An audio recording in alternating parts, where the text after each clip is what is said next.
আমি সাবিত্রীর ব্রত সব নিয়ম পালন করেছি, ব্রতটাও রাখা হলো, কেউ বুঝতেও পারেনি, আর মামার কথাও রাখা হলো। যাই, এবার ফুলগুলোকে আমি দালানে রেখে আসি, কাল সকালে জলে ভাসিয়ে দেবো।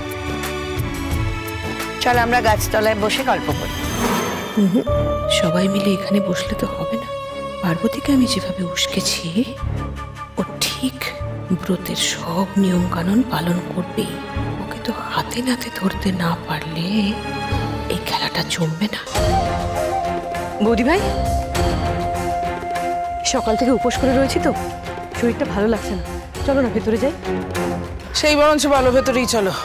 এই গাছতলায় গ্রামের লোকেদের মতো বসে থেকে তো কোনো লাভ নেই।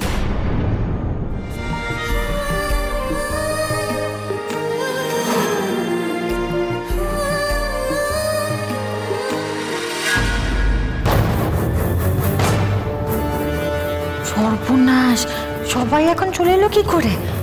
আমাকে এই অবস্থায় দেখে ফেললে তো খুব বিপদ হয়ে যাবে।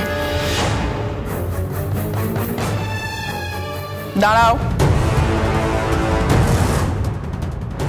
ঘোরো।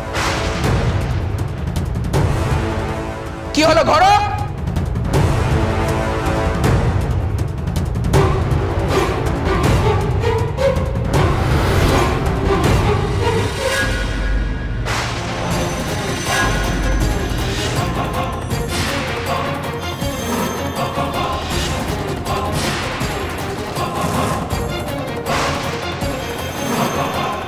তুমি সিটিতে সিঁদুর পড়েছো কেন? তোমার কি বিয়ে হয়ে গেছে? কি হলো, জবাব দিচ্ছ না যে?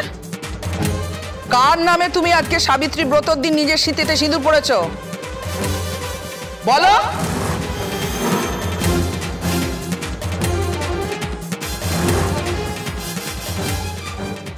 আজকেই সব সত্যিটা সবার সামনে এসে যাবে।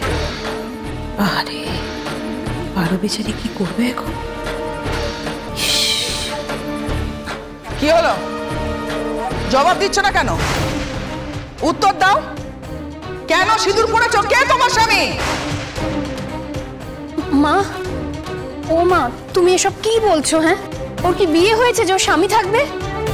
জানোই তো পার্বতী বড্ড ছেলে মানুষ, সাবিত্রী ব্রত উপলক্ষে সবাইকে সিঁদুর পরে এভাবে সাজগোজ করতে দেখেছে, তাই ওরও হয়তো সিঁদুর পরে সাজতে ইচ্ছে হয়েছিল, তাই না?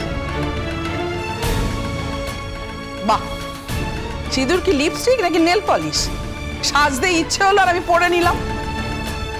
সবাই পড়ছে বলে আমিও পরে নিলাম। ওকে এতটাই বোকা নাকি যে ও জানে না সিঁদুর কারা পরে এবং কেন পরে?